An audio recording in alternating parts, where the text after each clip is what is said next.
ನಮ್ಮ ರಾಜ್ಯ ರಾಜಧಾನಿ ಬೆಂಗಳೂರನ್ನ ಈ ಕೇರ್ಲೆಸ್ ಕಾಂಗ್ರೆಸ್ ಕೇರ್ ಮಾಡ್ತಾ ಇಲ್ಲ. ಅದು ಒಂದು ಹೊಸದೊಂದು ಅಡ್ವೆಂಚರಸ್ ಗೇಮ್ ಅನ್ನ ಕೊಡ್ತಾ ಇದೆ. ಎಲ್ಲಿ ಅಂತ ಕೇಳ್ತೀರಾ? ಅದೇ ರೋಡಲ್ಲಿ.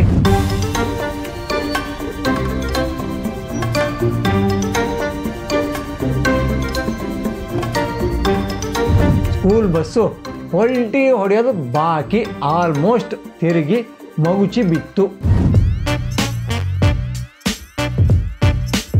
ಇದು ಬೆಂಗಳೂರಿನ ಕೆಲವು ಏರಿಯಾಗಳ ಸಮಸ್ಯೆ ಅಲ್ಲ. ಈ ಕಸದ ಸಮಸ್ಯೆ ಅಂತೂ ಕೂಡ ಬೆಂಗಳೂರಲ್ಲಿ ಸಿಕ್ಕಾಪಟ್ಟೆ ಆಗಿದೆ. ಕೇರ್ಲೆಸ್ ಕಾಂಗ್ರೆಸ್ ರಾಜ್ಯ ರಾಜಧಾನಿಯನ್ನ ಬ್ರ್ಯಾಂಡ್ ಬೆಂಗಳೂರು ಮಾಡ್ತೀವಿ ಅಂತ ಗುಂಡಿ ಬೆಂಗಳೂರು ಮಾಡಿದೆ. ಈ ಹಿಮಾಲಯಕ್ಕೆಲ್ಲ ಯಾಕೆ ಹೋಗ್ತೀರಾ, ಡರ್ಟ್ ರೇಸಿಗೆಲ್ಲ ಯಾಕೆ ಹೋಗ್ತೀರಾ? ಬೆಂಗಳೂರಲ್ಲೇ ನೀವು ಅಡ್ವೆಂಚರಸ್ ರೈಡಿಂಗ್ ಮಾಡಿಕೊಂಡು ಆಫೀಸಿಗೆ ಹೋಗಿ ಚಿಲ್ಲಾಗಿ ಕೆಲಸ ಮಾಡ್ಬೋದು. ಜೈ ಶ್ರೀರಾಮ್. ನಾನು Ajit Boppanalli. Welcome to Hosadiganta digital. ನಾವೆಲ್ಲ ನಮ್ಮ ಹುಟ್ಟೂರನ್ನ ಬಿಟ್ಟು ಬೆಂಗಳೂರಿಗೆ ಉದ್ಯೋಗದ ಸಲುವಾಗಿ ಬಂದಿದ್ದೀವಿ. ಅಂದರೆ ಹೊಟ್ಟೆಪಾಡು ನಡಿಬೇಕಲ್ಲ, ಹಾಗಾಗಿ ಈ ಬೆಂಗಳೂರು ಜೊತೆಗೊಂದು ಬಾಂಡಿಂಗು ಬೆಳ್ಕೊಂಡ್ಬಿಟ್ಟಿದೆ. ಬೆಂಗಳೂರು ಬಗ್ಗೆ ಯಾವುದೇ ಪಾಸಿಟಿವ್ ಸುದ್ದಿಗಳನ್ನು ಕೇಳ್ತಾ ಇದ್ದರೆ ತುಂಬ ಖುಷಿಯಾಗುತ್ತೆ. ಆದರೆ ಬೆಂಗಳೂರಲ್ಲಿ ಇಂತಿಂಥ ಅಧ್ವಾನಗಳು ಅಂತ ಬಂದಾಗ ಬೇಜಾರಾಗುತ್ತೆ. ಈಗ ಬೆಂಗಳೂರಿನ ಜನರಿಗೆ ನಮ್ಮ ಸರ್ಕಾರ ಇದೆಯಲ್ಲ, ಕಾಂಗ್ರೆಸ್ ಕೃಪಾಪೋಷಿತ ಸರ್ಕಾರ, ಅದು ಒಂದು ಹೊಸದೊಂದು ಅಡ್ವೆಂಚರಸ್ ಗೇಮನ್ನು ಕೊಡ್ತಾ ಇದೆ. ಎಲ್ಲಿ ಅಂತ ಕೇಳಿದ್ರಾ? ಅದೇ ರೋಡಲ್ಲಿ. ಈ ಒಂದಿಷ್ಟು ಜನ ಸೋಷಿಯಲ್ ಮೀಡಿಯಾದಲ್ಲಿ ಪೋಸ್ಟನ್ನು ಹಾಕಿ ಬರ್ಕೊಂಡಿದ್ರು.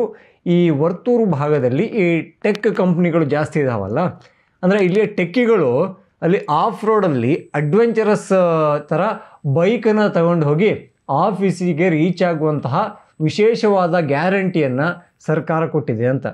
ಅದನ್ನು ನೋಡಿ ನಾನಂತೂ ಕಂಗಾಲಾಗೋದೆ. ಯಾಕೆಂದರೆ ಅವರು ಹೋಗಿದ್ದು ರೋಡಲ್ಲ, ಅವರು ಹೋಗಿದ್ದು ಈ ಕಾಲುವೆ ಅಂತ ಮಾಡಿರ್ತಾರಲ್ಲ ಅದರಲ್ಲಿ. ನಿಮಗೆ ಒಂದ್ಸಲ ನೋಡಿಬಿಟ್ರೆ ಅದು ಅರ್ಥ ಆಗುತ್ತೆ. ನೋಡ್ಕೊಂಬನ್ನಿ.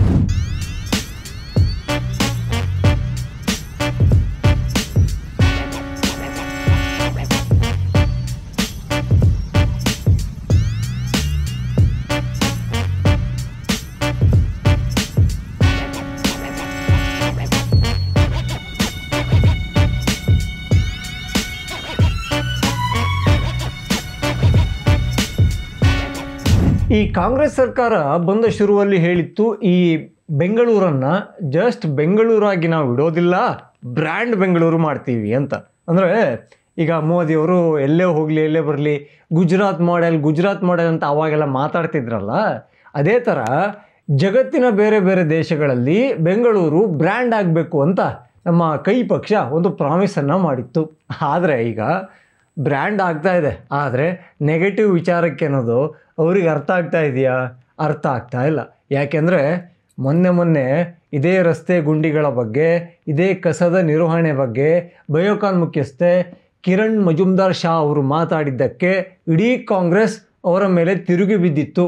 ಅಂದರೆ ನೀವು ಸಮಸ್ಯೆ ಹೇಳಬೇಡಿ, ನೀವಿಲ್ಲಿ ಕೆಲಸ ಮಾಡಿ, ಟ್ಯಾಕ್ಸನ್ನು ಕಟ್ಟಿ, ಹಾಗೆ ರಾಜ್ಯವನ್ನು ಉದ್ಧಾರ ಮಾಡಿ, ಆದರೆ ರಾಜ್ಯದಲ್ಲಿ ಏನಾದರೂ ಸಮಸ್ಯೆಗಳು ಆದರೆ ಮಾತ್ರ ಮಾತಾಡಬೇಡಿ. ಯಾಕೆಂದರೆ ಆ ಮಾತಾಡಿದ್ದು ಕಾಂಗ್ರೆಸ್ಸಿಗೆ ನೆಗೆಟಿವ್ ಆಗಿಬಿಡುತ್ತೆ ಅನ್ನೋದು ಅವರ ಲೆಕ್ಕಾಚಾರ ಆಗಿರಬಹುದು. ಈಗ ನಮ್ಮ ಬೈಕರ್ಗಳನ್ನು ನೋಡ್ತಾ ಇದ್ದರೆ ಬೇಜಾರಾಗುತ್ತೆ. ಇನ್ನೊಂದು ವಿಡಿಯೋ ಇದೆ, ಅದನ್ನು ನೀವು ನೋಡಲೇಬೇಕು. ಅಂದರೆ ಅದನ್ನು ನೋಡಿದ್ರೆ ಸ್ವಲ್ಪ ಭಯ ಆಗುತ್ತೆ. ಯಾಕೆಂದರೆ ನಮ್ಮ ಮಕ್ಕಳನ್ನೆಲ್ಲ ನಾವು ಶಾಲೆಗಳಿಗೆ ಕಳಿಸ್ತೀವಲ್ಲ, ಸಾಮಾನ್ಯವಾಗಿ ಸ್ಕೂಲ್ ಬಸ್ ಇರುತ್ತೆ. ಆ ಸ್ಕೂಲ್ ಬಸ್ಸು ಅತಿ ವೇಗವಾಗೇನು ಹೋಗ್ತಾ ಇರಲಿಲ್ಲ, ಜಸ್ಟ್ ನಿಂತ್ಕೊಂಡಿದ್ದು ಮೂಮೆಂಟ್ ಆಗಿದ್ದಷ್ಟೇ, ಹಾಗೆ ರಸ್ತೆ ಅಂಚಿನಲ್ಲಿ ದಾಟೋಕೆ ನೋಡಿದ್ದಷ್ಟೇ. ಆ ರಸ್ತೆಯ ಗುಣಮಟ್ಟ ಹೇಗಿತ್ತು ಅಂದರೆ ಸ್ಕೂಲ್ ಬಸ್ಸು ಪಲ್ಟಿ ಹೊಡೆಯೋದು ಬಾಕಿ ಆಲ್ಮೋಸ್ಟ್ ತಿರುಗಿ ಮಗುಚಿ ಬಿತ್ತು.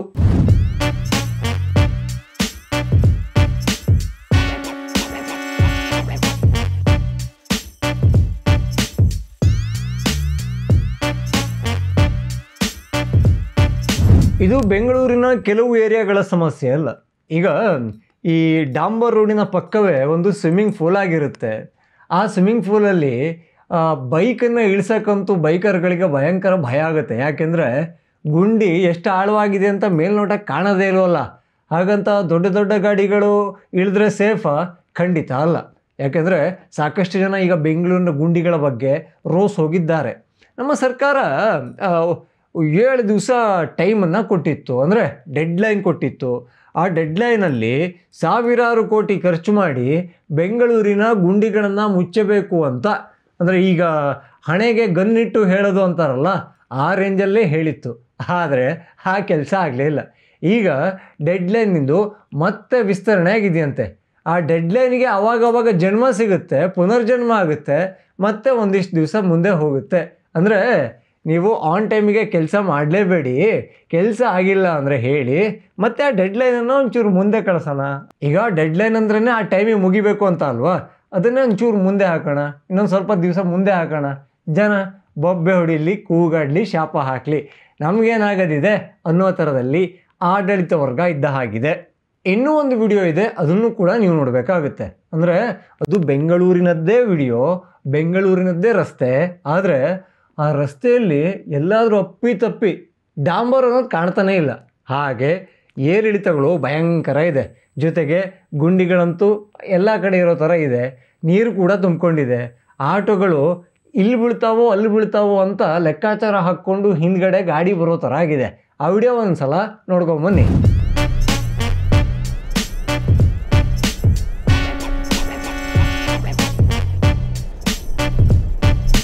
ನಮ್ಮ ರಾಜ್ಯ ರಾಜಧಾನಿ ಬೆಂಗಳೂರನ್ನು ಈ ಕೇರ್ಲೆಸ್ ಕಾಂಗ್ರೆಸ್ಸು ಕೇರ್ ಮಾಡ್ತಾ ಇಲ್ಲ. ಅದು ಸ್ಪಷ್ಟವಾಗಿ ಎಲ್ಲ ಕನ್ನಡಿಗರ ಕಣ್ಣಿಗೆ ಕಾಣ್ತಾ ಇದೆ.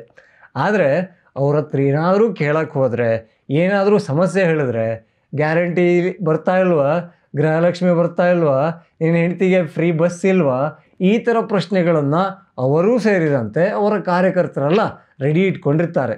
ಅದನ್ನು ಯಾರೂ ಕೇಳಿರಲಿಲ್ಲ, ಅವರೇ ಕೊಡ್ತೀನಿ ಅಂದರು, ಅದನ್ನು ಕೊಡ್ತಾ ಇದ್ದಾರೆ. ಅದು ಕೂಡ ಅವಾಗವಾಗ. ಆದರೆ ರಸ್ತೆ ಗುಂಡಿಗಳ ಬಗ್ಗೆ ಹೇಳಿ ನೋಡಿ, ಕಸದ ಬಗ್ಗೆ ಹೇಳಿ ನೋಡಿ, ಅದ್ರ ಬಗ್ಗೆ ಅವರದ್ದು ಯಾವ ಪ್ರತಿಕ್ರಿಯೆ ಇರೋದಿಲ್ಲ, ಬದಲಾಗಿ ಗದರಬಹುದು. ಈ ಕಸದ ಸಮಸ್ಯೆ ಅಂತೂ ಕೂಡ ಬೆಂಗಳೂರಲ್ಲಿ ಸಿಕ್ಕಾಪಟ್ಟೆ ಆಗಿದೆ. ಯಾಕೆಂದರೆ ರಸ್ತೆ ಬದಿಗಳಲ್ಲಿ ಕಂಡಲ್ಲಿ ಕಸ ಎಸೆಯುವ ಜನರದ್ದೂ ತಪ್ಪಿದೆ. ಜೊತೆಗೆ ಸರ್ಕಾರದ್ದು ಒಂದು ನಿರ್ವಹಣೆ ಅಂತ ಇರುತ್ತಲ್ಲ, ಅದರಲ್ಲೂ ಕೂಡ ಮಹಾ ಪ್ರಮಾದ ಆಗಿದೆ. ಯಾಕೆಂದರೆ ಈ ನಮ್ಮ ಆಟೋಗಳನ್ನು ಮನೆ ಮನೆಗೆ ಕಳಿಸ್ತಾರಲ್ಲ, ಅದು ಯಾವ ಟೈಮಿಗೆ ಬರುತ್ತೆ ಏನು ಅನ್ನೋದು ಯಾರಿಗೂ ಗೊತ್ತಿರಲ್ಲ. ಬೆಂಗಳೂರು ಒಂಥರ ಜಾಬ್ ಹಬ್ ಇದ್ದಂಗೆ. ಇಲ್ಲಿ ಆಲ್ಮೋಸ್ಟ್ ಆಲ್ ಎಲ್ಲರೂ ಬರೋದು ಕೆಲಸಕ್ಕಾಗಿ. ಹಾಗಾಗಿ ಅವರು ಒಂದೇ ಟೈಮಿಗೆ ಬಂದಾಗ ಆ ಟೈಮಿಗೆ ಕಸ ಎಸೆಯುವ ಪರಿಪಾಠವನ್ನು ಜನ ಅಭ್ಯಾಸ ಮಾಡ್ಕೋತಾರೆ. ಇವ್ರು ಹಾಗಲ್ಲ, ಬಂದರು ಇಲ್ಲ ಅಂದರೆ ಇಲ್ಲ, 2 ದಿವಸ ಆಗ್ಬೋದು. ಅವರು ಬರ್ತಾರೋ ಇಲ್ವೋ ಅಂತ ಕಾಯ್ಕೊಂಡು ಕೂರೋಕ್ಕಾಗುತ್ತಾ? ಖಂಡಿತ ಇಲ್ಲ. ಮನೆಯಲ್ಲಿ ಕಸ ಜಾಸ್ತಿ ಆದಾಗ ಏನು ಮಾಡ್ತಾರೆ ಜನ? ಹಾಗೆ ಬೆಂಗಳೂರಲ್ಲಿ ನೀವು ಕಂಡ ಹಾಗೆ ಕಸದ ಬುಟ್ಟಿಗಳು ಎಲ್ಲೆಲ್ಲಿ ಕಾಣುತ್ತೆ? ತುಂಬ ಕಡೆಗಳಲ್ಲಿ ಇಲ್ಲವೇ ಇಲ್ಲ. ತುಂಬ ಕಡೆಗಳಲ್ಲಿ ಬಿಟ್ಟಾಕಿ, ಕೆಲವು ಕಡೆಗಳಲ್ಲಿ ಮಾತ್ರ ಕಾಣಬಹುದು. ಪಾರ್ಕ್ಗಳಲ್ಲಿ ಅತಿ ಹೆಚ್ಚು ಕಸ ಆಗದೇ ಇರುವಂತಹ ಜಾಗಗಳಲ್ಲಿ ಸಿಕ್ಕಾಪಟ್ಟೆ ಕಸದ ಬುಟ್ಟಿಗಳನ್ನು ಇಟ್ಟಿರ್ತಾರೆ. ಅಂದರೆ ಹಸಿ ತ್ಯಾಜ್ಯ, ಒಣ ತ್ಯಾಜ್ಯ ಅಂತ ಸಪ್ರೇಟು. ಅದನ್ನೇ ನೀವೆಲ್ಲಾದರೂ ಈ ರಸ್ತೆಗಳಲ್ಲಿ ನಿಮಗೆ ಚೆನ್ನಾಗಿರೋ ಜಾಗಗಳಲ್ಲಿ ಇಟ್ಟರೆ ಅಲ್ಲಿಗೆ ಬಂದು ಜನ ಹಾಕೋದಿಲ್ವಾ? ಇದನ್ನು ಕೇಳಿ ಸಾಕಾಯಿತು. ಉತ್ತರಕ್ಕಂತೂ ನಮ್ಮದು ನಿರೀಕ್ಷಣೆ ಇಲ್ಲ. ಯಾಕೆಂದರೆ ಆವಾಗಲೇ ಹೇಳಿದ ಹಾಗೆ ಇದು ಕೇರ್ಲೆಸ್ ಕಾಂಗ್ರೆಸ್. ರಾಜ್ಯ ರಾಜಧಾನಿಯನ್ನು ಬ್ರ್ಯಾಂಡ್ ಬೆಂಗಳೂರು ಮಾಡ್ತೀವಿ ಅಂತ ಗುಂಡಿ ಬೆಂಗಳೂರು ಮಾಡಿದೆ. ಹಾಗೆ ನಮ್ಮ ರಸ್ತೆಗಳ ಅಧ್ವಾನಕ್ಕೆ ಡೆಡ್ಲೈನನ್ನು ಕೊಟ್ಟು ಸಾವಿರಾರು ಕೋಟಿ ಖರ್ಚು ಮಾಡ್ತಾ ಇದ್ದೀವಂತ ಹೇಳಿ ಜನರನ್ನು, ಮಾಧ್ಯಮಗಳನ್ನು ಮಂಗ ಮಾಡ್ತಾ ಇದೆ. ಇವರಿಗೆಲ್ಲ ಪ್ರಶ್ನೆ ಮಾಡೋರು ಯಾರು? ಯಾರಾದರೂ ಮಾಡಬೇಕಲ್ಲ. ಅಲ್ಲ, ಪ್ರಶ್ನೆ ಮಾಡೋರಿಗೂ ಬೇಜಾರು ಬಂದಿರಬಹುದು. ಯಾಕೆಂದರೆ ಉತ್ತರ ಬರ್ದೇನೆ ಪ್ರಶ್ನೆ ಮಾಡಿ ಏನು ಪ್ರಯೋಜನ ಇದೆ ಅಲ್ವಾ? ಈಗ ಬ್ರ್ಯಾಂಡ್ ಬೆಂಗಳೂರು ಕಾನ್ಸೆಪ್ಟನ್ನು ತಂದಿದ್ದ DK ಶಿವಕುಮಾರ್ ಅವರಿಗೆ ಒಂದು ಧನ್ಯವಾದಗಳನ್ನ ಹೇಳಲೇಬೇಕಾಗುತ್ತೆ. ಪಾಪ ಅವರ ತಲೆಬಿಸಿಗಳೇ 1000 ಇದ್ದಾವೆ. ಬಿಹಾರ್ ಎಲೆಕ್ಷನ್ ಆದಮೇಲೆ ಬೇರೆ ಏನೋ ಆಲೋಚನೆಯಲ್ಲಿದ್ದರು. ನೂತನ CM ಹೆಸರಲ್ಲಿ ಅವರ ಹೆಸರೇ ಇರುತ್ತೇನೋ ಅನ್ನೋ ಆಲೋಚನೆಯಲ್ಲೇನೋ ಇದ್ರೇನೋ. ಆದರೆ ಬಿಹಾರ್ ಎಲೆಕ್ಷನ್ ಆದಮೇಲೆ ಅವರ ಅಧಿನಾಯಕರು ಫಾರಿನ್ ಟ್ರಿಪ್ಪಿಗೇನೋ ಹೋಗ್ತಾರಂತೆ. ಹಾಗಾಗಿ ಈ ಬ್ರ್ಯಾಂಡ್ ಬೆಂಗಳೂರು ಅನ್ನೋ ಶಬ್ದವನ್ನು ಪ್ರಯೋಗ ಮಾಡಿದ್ದೆ ಮೊದಲಿಗೆ DK ಶಿವಕುಮಾರ್ ಅವರು ಬೆಂಗಳೂರದೆಲ್ಲ ಅವ್ರದ್ದೇ ವ್ಯವಹಾರ ರೀ.